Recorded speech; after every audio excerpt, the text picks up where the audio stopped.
Opportunity cost एक general word हो गया, पूरी इकोनॉमिक्स में यूज होने वाला है। इस चैप्टर से रिलेटेड टर्म्स है marginal opportunity cost. Opportunity cost is very much a part of this chapter, but मैं कह रहा हूं कि अपॉर्चुनिटी कॉस्ट तो बहुत बहुत इंपॉर्टेंट टर्म है, वो बहुत सारी जगह यूज होगी। मार्जिनल अपॉर्चुनिटी कॉस्ट वो एक स्पेसिफिक टर्म है इस चैप्टर से रिलेटेड। मार्जिनल अपॉर्चुनिटी कॉस्ट, जहां जहां इकोनॉमिक्स में वर्ड आएगा मार्जिनल, इसका मतलब होता है एडिशनल। मार्जिनल का मतलब क्या होता है? एडिशनल। Additional opportunity cost.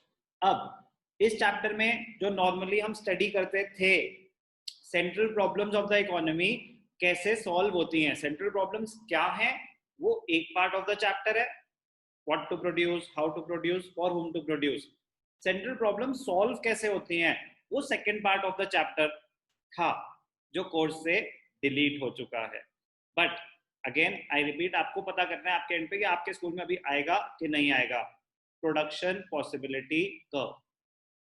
तो जो मार्जिनल अपॉर्चुनिटी कॉस्ट है वो प्रोडक्शन पॉसिबिलिटी कर्व में यूज होता है। कैसे यूज होता है? अब इकोनॉमी के पास ऑप्शंस होते हैं। अजम्पशन है कि दो ही गुड्स हैं, तो ऑप्शन है कि गन्स बनाएं या बटर बनाएं। अगर गन्स ज्यादा बनाएंगे तो बटर कम बना पाएंगे, अगर मशीन्स ज्यादा बनाएंगे तो रॉ मटेरियल कंजम्पशन गुड्स कम बना पाएंगे। रिसोर्सेज लिमिटेड है, कहाँ यूज करें? तो एक गुड अगर ज्यादा बनाएंगे तो दूसरा गुड कम बना पाएंगे। ये हमने सीखा उसमें भी, अपॉर्चुनिटी कॉस्ट में भी। तो मार्जिनल अपॉर्चुनिटी कॉस्ट में उसकी डेफिनेशन कैसे यूज हो सकती है? It refers to the number of units of a commodity sacrificed. It refers to number of units of a commodity sacrificed to gain an additional unit of another commodity. कह रहे ठीक है, आप बोल रहे हो कि एक गुड की प्रोडक्शन बढ़ाओगे तो दूसरे की प्रोडक्शन कम करनी पड़ेगी। समझ आ गया? रिसोर्सेज स्कैर्स हैं, बट कितनी कम करनी पड़ेगी वो हमें बताता है मार्जिनल अपॉर्चुनिटी कॉस्ट। एक गुड की प्रोडक्शन बढ़ाओगे तो दूसरा गुड सैक्रिफाइस करना पड़ेगा। कितना सैक्रिफाइस करना पड़ेगा वो होती है marginal opportunity cost. It refers to the number of units of a commodity sacrificed to gain an additional unit. जब मार्जिनल आएगा ना तो एक एक यूनिट की बात हो रही है। एक और यूनिट बनाना चाहते हो, आपके पास दो ऑप्शन थे, गुड एक्स गुड वाई। तो अगर गुड एक्स की प्रोडक्शन बढ़ाना चाहते हो तो गुड वाई की कम करनी पड़ेगी। तो एक और यूनिट अगर गुड एक्स की बनाना चाहते हो तो वाई की कितनी यूनिट्स सैक्रिफाइस करनी पड़ेगी। ओके, ये marginal opportunity cost.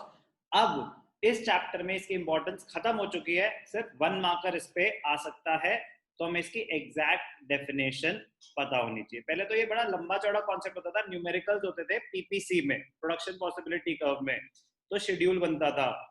No more in course.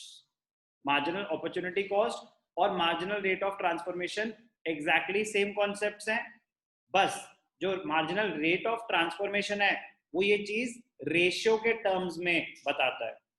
It is the ratio of number of units of a commodity sacrificed to gain an additional unit of another commodity. Marginal opportunity cost और marginal rate of transformation same चीज बता रहे हैं, different way में present कर रहे हैं। Marginal opportunity cost numbers में बताता है, 10 यूनिट्स, 8 यूनिट्स, 6 यूनिट्स, ऐसे whole number. Marginal rate of transformation ratios में स्टडी करते हैं, 9:1, 8:1, 5:1, मतलब 5 units for 1 unit, 8 units for 1 unit, 8:1। तो अगर मैं बोलूंगा कि मार्जिनल रेट ऑफ ट्रांसफॉर्मेशन 8:1 है, इसका मतलब मार्जिनल अपॉर्चुनिटी कॉस्ट 8 यूनिट्स है। दोनों एग्जैक्टली सेम चीज स्टडी कर रहे हैं, डिफरेंट वे में प्रेजेंट कर रहे हैं। मार्जिनल अपॉर्चुनिटी कॉस्ट और marginal rate of transformation formula exactly same है, delta Y upon delta X. Formula क्या है? Units sacrificed divided by unit sacrifice of good y divided by units gained of good x. हमें कैसे पता भैया कि हम y ही सैक्रिफाइस कर रहे हैं? बेटा वो पीपीसी की शेप ही ऐसे होती है कि आप मूव गुड y से गुड x की तरफ मूव कर रहे होते हैं, इसीलिए इसका जो डेल्टा y है चेंज इन यूनिट्स, तो वो यूनिट सैक्रिफाइस ही हो रही होती है. डेल्टा x जो है वो यूनिट्स गेन ही हो रही होती है जब हम y टू x मूव करते हैं. कोर्स में नहीं है, बट पीपीसी कैसा होता था कर तो हम चुके ही है. ऐसा होता था, यहाँ पे आता था गुड y, यहाँ पे आता था good x, x axis y axis. 11th के कोर्स से हटा है, इकोनॉमिक्स से डिलीट नहीं हुआ है, तो प्लीज जो कर चुके हैं वो उसको रिवाइज जरूर करेंगे. क्या पढ़ा हमने? Opportunity cost with a numerical example. बहुत ज्यादा इंपॉर्टेंट है, आ सकता है टेस्ट में, आएगा टेस्ट में किसी ना किसी फॉर्म में. Meaning of marginal opportunity cost, marginal rate of transformation 1 marker के लिए कर सकते हो, आ सकता है, टीपीसी कोर्स से कट चुका है. ये एक हॉट कैटेगरी का क्वेश्चन है, अलग ही.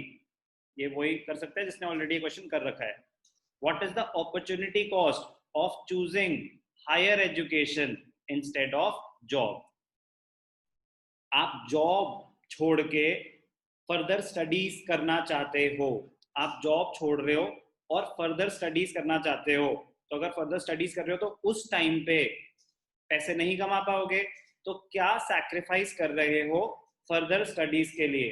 तो आप जॉब जो कर सकते थे वो आप जॉब अब नहीं कर सकते. तो what is opportunity cost? It is measured in monetary term, cost of next best alternative foregone. तो इसका आंसर क्या है?